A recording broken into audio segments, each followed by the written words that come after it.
The main purpose of Prime Minister Mateusz Morawiecki's visit to Berlin was to mobilise the Germans to increase the supply of weapons to Ukraine, especially heavy artillery, and to tighten EU sanctions on Russia.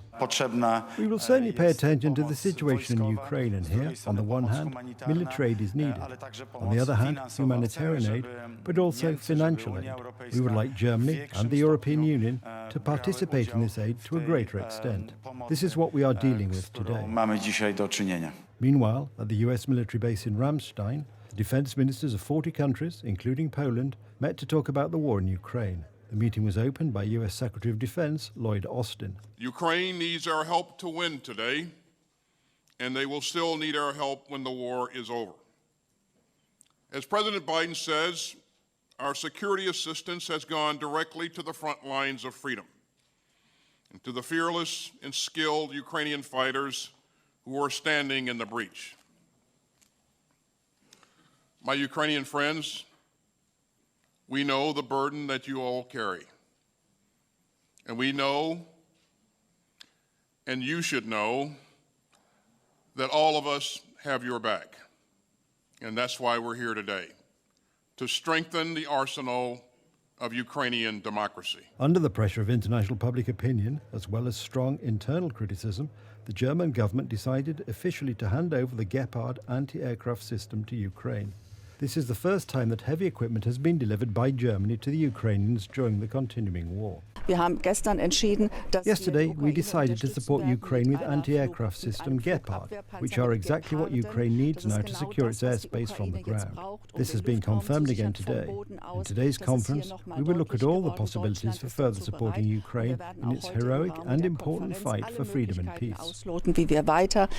In turn, UN Secretary-General Antonio Guterres is on a peacekeeping mission to Moscow, where he spoke with Russian President Vladimir Putin and Foreign Minister Sergei Lavrov. There was no talk of mediation, at least not for the time being. But this is the fault of the Ukrainian negotiators. Our teams met face-to-face. They met 3 times on the territory of Belarus and once on the territory of Turkey.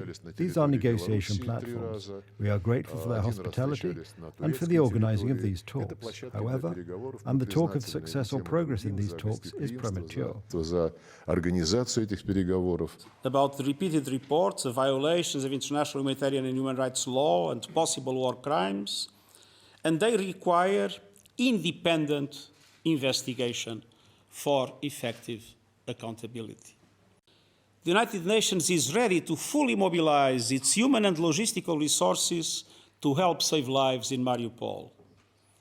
My proposal is for a coordinated work of the United Nations, the International Committee of the Red Cross. During the International Raisina Dialogue Conference in India, the Polish Minister of Foreign Affairs, ZBIGNiew, spoke about the dilemma of European countries between fighting for the life and rights of Ukrainians and their own standards of living. We have to overcome this dilemma in order to build a lasting European consensus.